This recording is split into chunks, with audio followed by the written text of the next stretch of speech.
Okay, folks, we are now at my collection, part 4. And I know the excitement has been building up. I delayed time to build it up purposefully. Now you all can't wait, so here we go. First up, Knut Hamsun, the Norwegian writer, famous for some books, of course. But what do I think of him? Whatever. This is called On Overground Paths. This was written during his captivity for Nazi sympathization. He sympathized with the Nazis during World War II. It's an interesting book. He doesn't handle the imprisonment well, but he writes about it in a very sardonic manner, as if it was, a bagatelle. It wasn't that important. And there's court proceedings and there's interviews and stuff like that, and he talks and he writes about that. And it's kind of a strange book where a Nazi sympathizer tries to rationalize via humor and nihilism his own failings. It's a worthwhile book to read despite its subject nature. And that's all I'm going to say. I'll let people who want to read it and see what they have to say. Okay, here's another book by Sigmund Freud, Moses and Monotheism. And again, here he forays into religion and monotheism. Freud was very well educated. He knows a lot about this stuff, but the way he incorporates psychoanalysis into all of this is kind of, forced. And it's an esoterica that nobody asked for. And esoterica is really not a big word, but it's an appropriate word because he's all over the place with this stuff. And that's all I'm going to say. But again, well written, of course, and interesting. That's enough. Okay, this guy, great comic writer, but also one of his more popular novels during his time, and probably one of the first serious novels in English literature, Henry Fielding's Amelia. It's quite a work. It's a work of about social issues and stuff like that, and he tackles it well. Fielding is always never once for a great line or a great plot, and the handling of it, and the pace of a narrative. He's excellent at all this. And Amelia is actually a very sentimental and moral book. And it's very good. And I highly recommend it. And there is still some humor in this. But there's more, kind of like drama and social analysis and stuff. Pretty good book from the judge.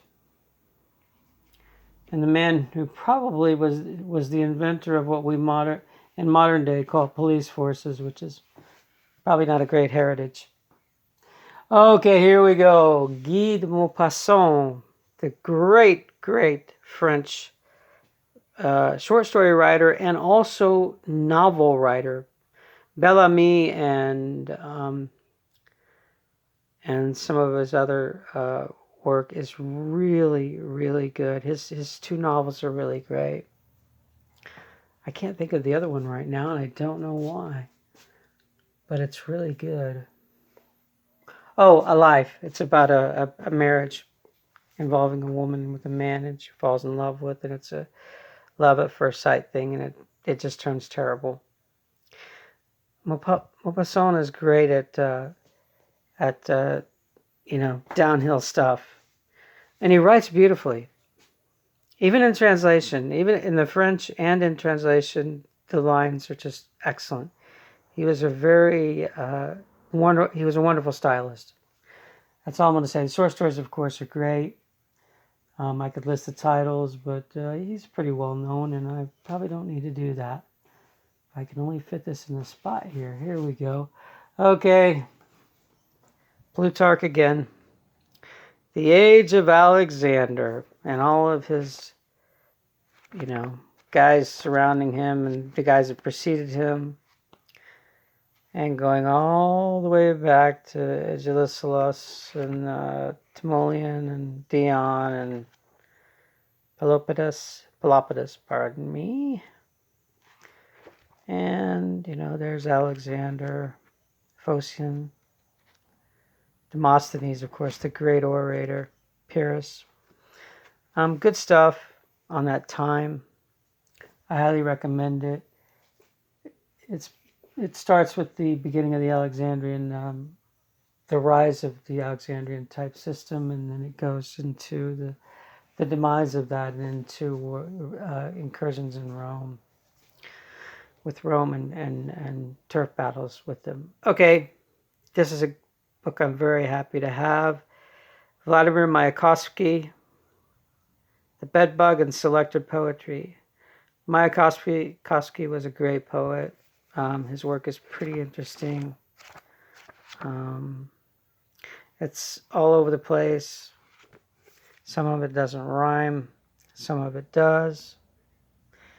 And yes, he was a Soviet poet, and he was very good. Highly recommend it.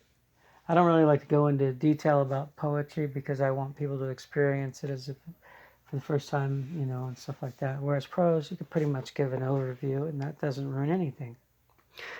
All right, here we go. The great Sicilian Giovanni Verga and Mastro Don Gesualdo. And this is a nice book. Book about a family in Sicily and all the vicissitudes they experience. Well written, nice plot, very well structured. The writing is good.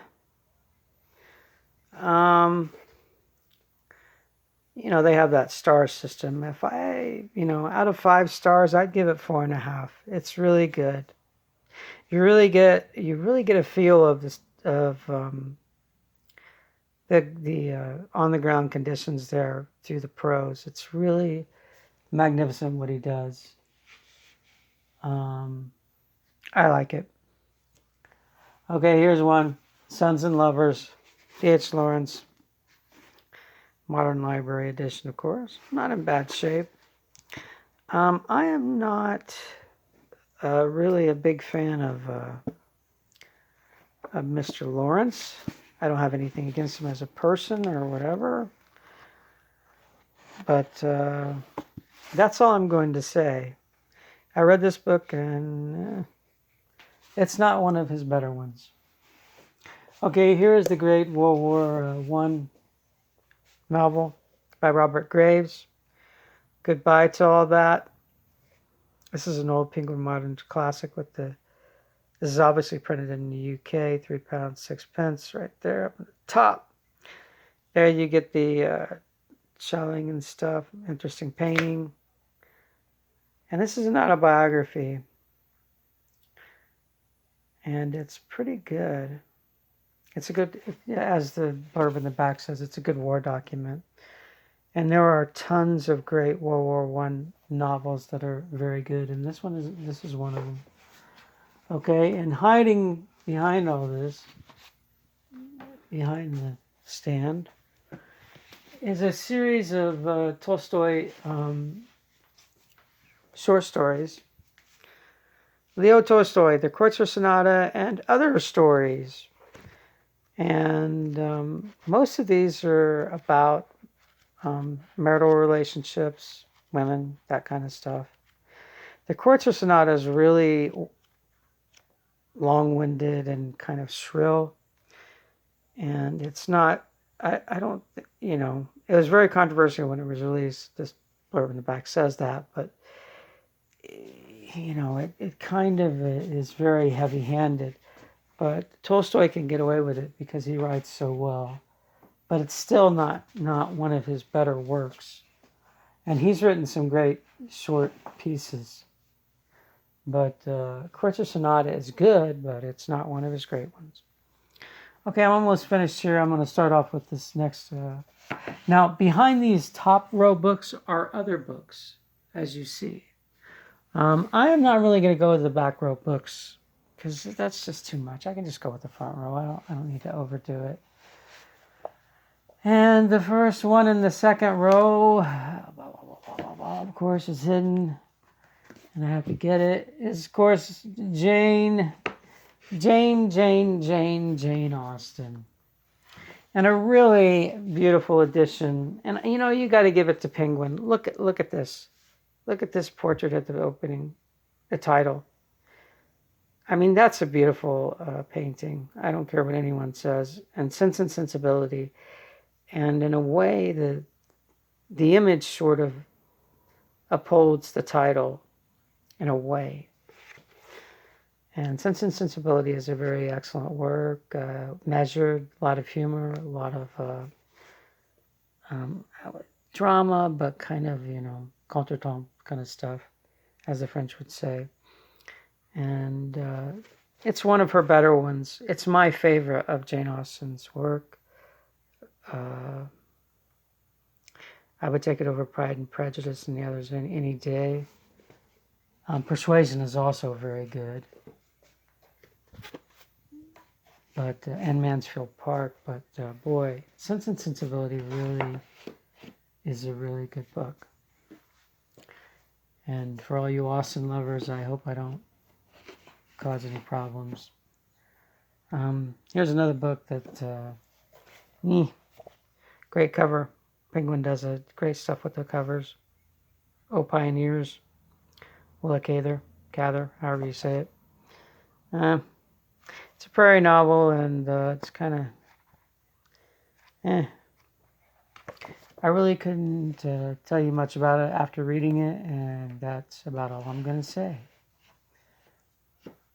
I know what it's about and all that stuff, but I'm really not going to talk about it. Okay, here's the one that's not as popular, and this will be the last one I go through, and I love the painting in the front. It's pretty good. Wolfgang Kolpen's Death in Rome. And of course, it's a very, very deep and impressive novel. It makes an impression upon you. And it's very, very deep and emotional. And I highly recommend it. And it's basically, the title tells you what it's about. And it's very good. It's about a German guy in Rome. And that's all I'm going to say. I'm not going to go any further. One more, I'll just do this one. Griport with Lady by Heinrich Böll. Excellent, excellent book. I don't really care that this guy won a Nobel Prize or not, because they don't really mean anything. But this book is a really, really great, great book. And there's some satire and seriousness mixed very well in this book, Group Portrait with Lady. It's an excellent book. And that's all for today. And I thank my few listeners. And I will sign off.